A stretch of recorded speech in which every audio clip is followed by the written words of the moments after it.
आपके शब्द किसी का जीवन संवार सकते हैं और किसी को जीते जी मार भी सकते हैं। ओम शांति। आज की इस आत्मिक क्लास में आप सभी अध्यात्म प्रेमी और जिज्ञासु भाइयों का, बहनों का स्वागत है, अभिनंदन है। आज हम जीवन में एक बहुत गहरे और व्यवहारिक रहस्य पर चर्चा करेंगे, जो सीधा हमारे रोजमर्रा के व्यवहार और विश्व कल्याण से जुड़ा है। आज की हमारी यह गहरी चर्चा 27 मई 1974 को उच्चारित की गई ईश्वरीय वाणी अर्थात मुरली पर आधारित है, जिसका बेहद सुंदर और प्रासंगिक शीर्षक है विश्व कल्याण के निमित्त बनी हुई आत्माओं के हर वचन कल्याणकारी होने चाहिए। ये है इस मुरली का शीर्षक। यह मुरली महान आत्माओं को अपने शब्दों, संकल्पों के प्रति अत्यंत जागरूक रहने की शिक्षा देती है, क्योंकि उनके मुख से निकले हर बोल महावाक्य के समान प्रभावशाली होते हैं। साधारण आत्माएं जैसे भी बोले, लेकिन महान आत्माओं के बोल तोल के होने चाहिए। व्यर्थ बातों को त्याग कर केवल कल्याणकारी और सार युक्त भाषा का ही प्रयोग करना चाहिए, अन्यथा अनजाने में हमारे बोल दूसरों के पतन का कारण बन जाते हैं, एक प्रकार से श्राप बन जाते हैं। आज के समय में हम सभी शांति और बदलाव चाहते हैं, लेकिन यह बदलाव बाहर से नहीं, हमारे भीतर से, विशेषकर हमारे बोल से शुरू होता है। हमारा यह मुख एक भौतिक माइक की तरह। कल्पना कीजिए, आप किसी सभा में बैठे हैं और वक्ता बहुत सुंदर वक्तव्य दे रहा है, लेकिन उसी बीच में माइक चूं चा खिट खिट करने लगे, आवाज करने लगे, तो अच्छा लगेगा? सबकी एकाग्रता भंग हो जाती। ठीक उसी प्रकार से महान आत्माओं के जो मुख हैं, आप सभी जो साधकों के जो मुख हैं, वे ईश्वरीय माइक हैं। अगर उनसे व्यर्थ बोल, नकारात्मक बोल, साधारण बोल निकलने लगे,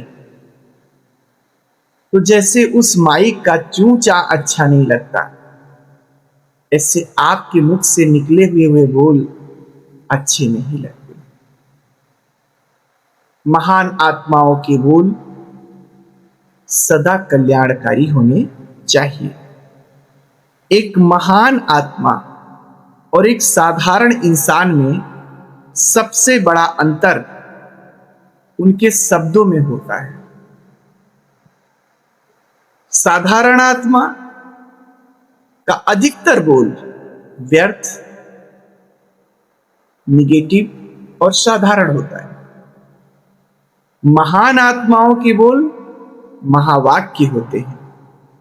महावाक्य का अर्थ ही है, महावाक्य अर्थात महान आत्माओं के वाक्य। वे ऐसे बाहर नहीं निकले हैं, तोल के आदि मध्य अंत को समझकर फिर वे बोल के रूप में बाहर आते हैं। तो बाबा कहते हैं कि हम सब जो साधक आत्माएं हैं, उनको अपनी वाणी पर इतना नियंत्रण रखना चाहिए। रिजल्ट के रूप में देखा जाए तो आज की इस अव्यक्त मुरली में बाप दादा बताते हैं कि 75% बच्चों के बोल साधारण है, व्यर्थ है। 25% हैं जिनके बोल सोच समझ के हैं, तोल के हैं, अच्छे हैं। जैसे एक छोटे बीज में पूरे वृक्ष का सार छिपा होता है, वैसे ही महावाक्य में व्यर्थ का विस्तार नहीं होता, बल्कि गहरा सार होता है। हमारे बोल 7 प्रकार के होने चाहिए। इस मुरली में बाप दादा ने आध्यात्मिक पुरुषार्थियों के बोल, महारथियों के बोल, महान आत्माओं के बोल कैसे होने चाहिए वो बता दिया। 7 प्रकार के। वो 7 प्रकार क्या हैं? सारयुक्त, जब सारयुक्त, युक्तियुक्त, योग युक्त, शक्ति युक्त, स्नेह युक्त, स्वमान युक्त और स्मृति युक्त, ऐसे बोल होने चाहिए। अब हम सब एक एक चीज को समझते हैं। सारयुक्त का मतलब है कम शब्दों में ज्यादा अर्थ समाया हो, विस्तार ना हो बेवजह। युक्ति युक्त अर्थात आपके बोल व्यर्थ ना हो, सटीक हो, सही दिशा में हो। योग युक्त, योग युक्त का मतलब सही दिशा में, सही समय पर, जो उचित हो वही हो। शक्ति युक्त, आपके बोल कमजोरी के ना हो। आप विश्व के आधार हैं। अगर आपके बोल ही कमजोरी के होंगे तो आपकी रचना का क्या होगा? सोचो, लौकिक में भी जो रचयिता होते हैं ना, घर के मालिक, उनको कोई दुख होता है, तकलीफ होता है, तो वे बच्चों से छुपा के रखते हैं कि कहीं बच्चे ये ना जान जाए कि इनको तकलीफ है। अगर वे जानेंगे तो परेशान हो जाएंगे। तो आप सब मास्टर रचयिता हैं, तो आपके बोल कमजोरी के नहीं हो सकते। अगर आप कमजोर हैं तो आपको जितने भी फॉलो करने वाले हैं वो सब तो हिल जाएगी उनकी लिए। स्नेह युक्त होने चाहिए, और बोल कैसे हो? स्नेह से भरे हुए हो, सुख देने वाले, स्वमान से युक्त हो। हमारे बोल में गौरव, आत्मसम्मान भरा हो और स्मृति से युक्त हो। अलौकिक, दिव्य, आदि अनादि स्मृति वाले बोल हम आत्मा हैं। भाव भविष्य में देव और देवी बनने वाले हैं, परमात्मा पिता की संतान हैं। इन स्मृति के तहत जब हम बोल बोलेंगे तो हमारे बोल कैसे होंगे? बड़े ही उत्कृष्ट, बड़े ही दिव्य और बड़े ही श्रेष्ठ होंगे। हम सभी आत्माएं विश्व कल्याण के निमित्त बनी हुई श्रेष्ठ आत्माएं। जैसे दुनिया में बड़े वीआईपी लोग अपने हर एक शब्द को तौल कर बोलते हैं, वो तो थोड़े समय के लिए वीआईपी है, 5 साल के लिए मंत्री हैं, उसके बाद में एक जन्म के लिए कोई बड़े अधिकारी हैं, दूसरे जन्म में नहीं है। और आप आत्माएं जन्म जन्म के वीआईपी हो, कल्प कल्प के वीआईपी हो। तो जब वो वीआईपी लोग बोलते हैं तो कैसे तौल कर बोलते हैं, ताकि कोई संघर्ष या विवाद पैदा ना हो। वैसे ही हमारी जिम्मेदारी भी बहुत बड़ी है। हमारे मुख से कोई भी ऐसा शब्द नहीं निकलना चाहिए जिसमें कल्याण की भावना ना समाई हो। बाबा कहते हैं क्योंकि अगर अकल्याण की भावना समाई है तो आप ब्राह्मण आत्माओं की बोल सत्य हो सकते हैं और वो उस आत्मा के लिए श्राप बन सकता है। तो इसलिए आपके बोल सदा कल्याणकारी हो। अब समय आ गया है कि हम केवल अपनी ही कमियों को ठीक करने का सेवा, स्वयं की सेवा में न उलझे रहे। अब हमारा हर श्वास, हर संकल्प, हर सेकेंड, हर कर्म विश्व की सेवा के लिए होना चाहिए। यदि हम सब अब भी सिर्फ अपने लिए ही सोचेंगे तो हम मास्टर रचयिता नहीं बन सकेंगे। रचना केवल स्वयं के बारे में सोचती है, रचयिता अपनी रचना के बारे में सोचता है कि इस रचना का कल्याण हो। जो घर का मालिक होता है, सीनियर होता है, वो अपने जूनियर्स के बारे में सोचता है कि इनका कैसे कल्याण हो, युक्ति रचता रहता है ऐसे। तो अब समय ऐसा आया कि हमारी पालना हो चुकी, अब हमें विश्व के लिए सेवा में अपना श्वास, समय, संकल्प लगाना है, क्योंकि रचयिता हमेशा अपनी रचना के प्रति सोचता है। आज के इस भाग दौड़ भरी दुनिया में अक्सर बिना सोचे समझे बहुत कुछ हम सब बोल जाते हैं। हम अपनी दिनचर्या को कैसे बदलें कि हमारा जीवन दूसरों के लिए प्रेरणा बन जाए। इसके लिए हम कुछ व्यवहारिक कदम उठाते हैं। इस मुरली में बताया गया, पहला काम तो करो, रात में चेकिंग करो। जैसे कोई लेखक अपना आर्टिकल छपने से पहले चेक करता है, पहले सब लिख लेता है, फिर चेक करता है कि आर्टिकल जो हमारा है वो प्रभावशाली रहा या नहीं, जैसा चाहते थे वैसा बना या नहीं। वैसे ही हम सभी सुबह से रात तक अपने मन, वाणी और कर्मों को चेक करें।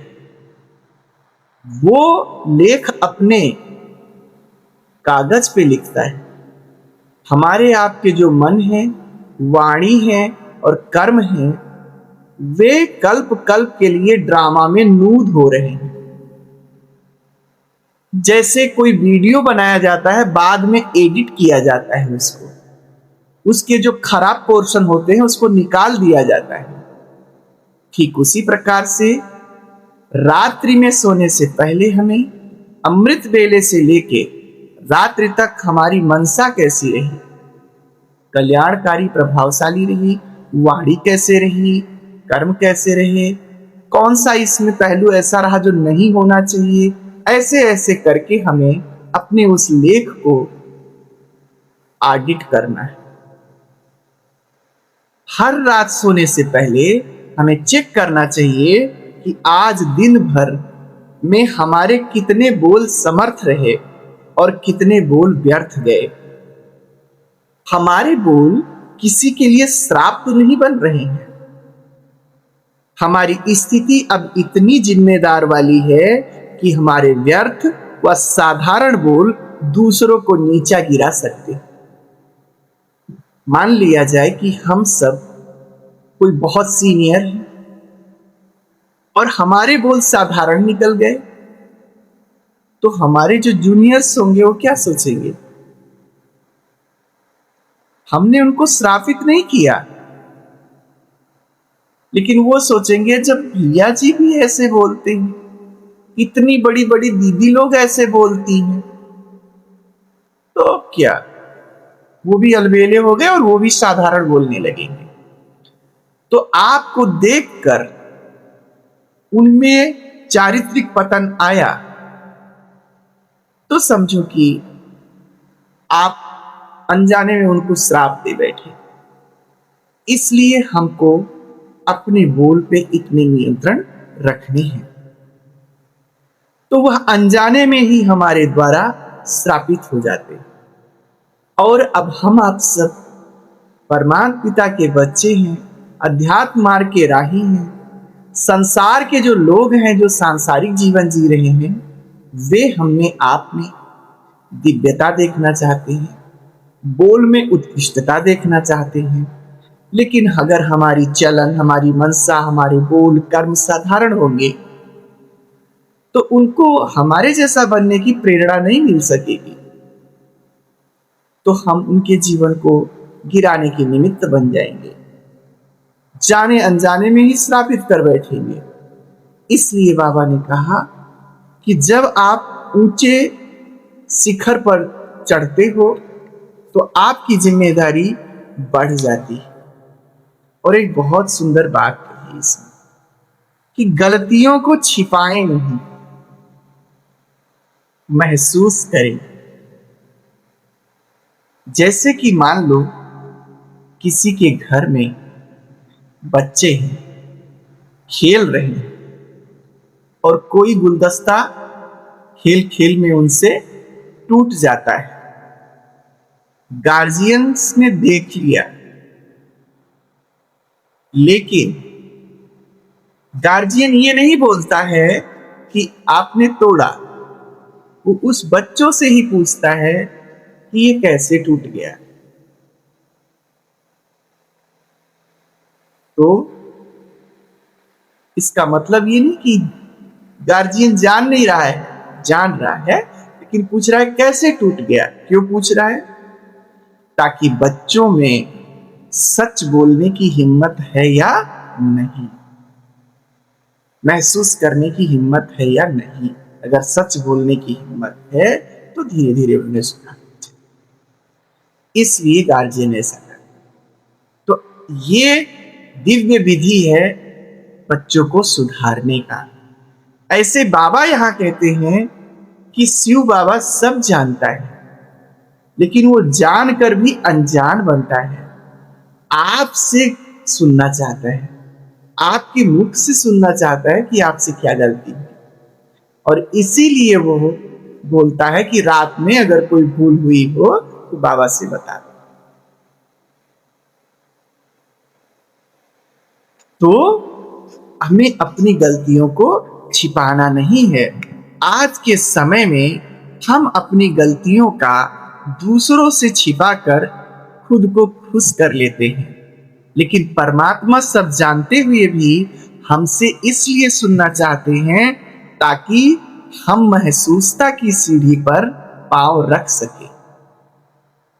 जब बच्चा बोलेगा कि मुझसे टूट गया, तो बोलेगा तो, लेकिन उसको ये एहसास होगा कि ये गलत हो गया मेरे से। ये महसूसता ही उसके कल्याण का मार्ग बन जाएगी। गार्जियन का इतना ही काम है। जब बच्चा ये बोल दिया, इसका मतलब उसको फीलिंग है कि ये गलत हुआ, तो अब वो दोबारा वैसा ध्यान रखेगा कि सामान ना टूटे। अपनी गलतियां महसूस करने और दिल से माफी मांगने से हमारे पापों का बोझ कम हो जाता है और हम डबल लाइट फरिश्ते बन जाते हैं। तो इसलिए बाप दादा ये चाहते हैं कि हम सब अपना सारा पोता मेल परमात्मा पिता के सामने रखें। ये नहीं कि वो तो अंतर्यामी है, सब जानता ही, वो जानता है, फिर भी हमें बताना है। और रायल से रियल बने। आज की इस मुरली में बहुत अच्छी बात कही गई। कल भी बताया गया था, रायल पुरुषार्थी हैं, अर्थात छद्मवेशी हैं। उनके बोल ज्ञान सब बाहर से बड़े रायल हैं, लेकिन अंदर में नहीं है वैसी बात। तो बाबा ने कहा है कि बहुत जल्दी ऐसा समय आएगा जब हमारा ब्राह्मण परिवार एक शीश महल बन जाएगा, जहां कोई भी दाग और धब्बे छिप नहीं सकेंगे। अभी तो अंदर बहुत दाग और धब्बे हैं, लेकिन बाहर जो वाड़ी है बड़ी रायल है, सामने जब कोई व्यवहार करना है तो बड़ा रायल है, अंतःकरण भी कोई ना कोई कोने में लोग छिपा लेते, लेकिन एक ऐसा समय आएगा, बाबा कहते हैं, जब ये छिप नहीं सकेगा। सत्यता के दर्पण के आगे हमारी बनावट अर्थात रायल भाषा नहीं चलेगी। हमारे अंदर और बाहर से वास्तविक जो रियल होगा वही दिख जाएगा। तो सत्य बनना ही होगा। ऐसी परिस्थितियां आएंगी कि जो अंदर है वो बाहर निकलना ही पड़ेगा। तो हम सबको कल भी बाबा ने सचेत किया कि रायल पुरुषार्थियों से बच के रहना है, रायल पुरुषार्थी नहीं बनना है। अंतःकरण और बाह्यकरण एक जैसा हो, ऐसे इस मुरली में भी बाबा ने बताया कि रायल जो है ना मियाँ मिट्ठू बनते हैं, इसको बाबा कभी कभी कहता, ऐसे मियाँ मिट्ठू छिपे नहीं रहेंगे। हम इस दुनिया में सिर्फ जीवन काटने नहीं आए हैं, हम इसे बदलने आए हैं। आपका हर एक शब्द, हर एक मुस्कान किसी निराश इंसान की जिंदगी को रोशन कर सकती है, उसके जीवन में रोशनी भर सकती है। आज से ही हम सब अपने भीतर ये दृढ़ संकल्प लें कि मेरा यह मुख ईश्वरीय माइक है और इस मुख के द्वारा हमारे जो बोल होंगे, तो जो बाबा ने 7 डायरेक्शन दिए हैं वैसे ही होंगे। योग युक्त, युक्ति युक्त, सार युक्त, समान युक्त, स्नेह युक्त, स्मृति युक्त, शक्ति युक्त, ऐसे ही हमारे बोल होंगे। जब बोल बोले तो साक्षी होकर देखें, मैच कराएं कि ये बोल है ऐसे। मेरे मुंह से निकला हर शब्द महावाक्य होगा। मैं अपनी गलतियों को छिपाऊंगा नहीं, बल्कि महसूस कर स्वयं को हल्का करूंगा और दूसरों को केवल दुआएं दूंगा। हम सब महानता के शिखर पर चलने वाली आत्माएं हैं, इसलिए हमारा हर बोल सत्य वचन है। तो कहीं ऐसा ना हो कि मेरे बोल से कोई आत्मा श्रापित हो जाए। बोल से वरदान भी दिए जाते हैं तो बोल से श्राप भी दिए जाते हैं। कहीं हमारा बोल किसी आत्मा के लिए श्राप तो साबित ना हो। इसी का गायन है। बाबा ने कहा इस समय आप आत्माएं, बाबा ने कहा 1974 में कि अभी तो ऐसा समय नहीं है, लेकिन आने वाले समय में आत्माएं ऐसी बन जाएंगी कि उनके हर बोल सत्य सिद्ध होंगे। अभी 25% है और आने वाले समय में ये रेशियो बदल जाएगा, 75% हो जाएगा। और इसी का फिर गायन भक्ति में चलता आता है। उनके गुरु, उनके जो है कोई मठाधीश कुछ भी बोले तो सब बोलते हैं सत्य वचन महाराज, माना जो बोल रहे हो सब सत्य ही। साधारण भी बोल रहे हैं, गपोड़ा भी लगा रहे हैं, कुछ भी कर रहे हैं, तो सब यही मानते हैं सत्य वचन। ये सत्य वचन का जो यादगार है वो इस समय का है। आपके बोल सदा सत्य हो जाते हैं आपकी तपस्या अनुसार। इसलिए बाबा कहते हैं आपके बोल सदा कल्याणकारी ही हो, ये ध्यान रखना है।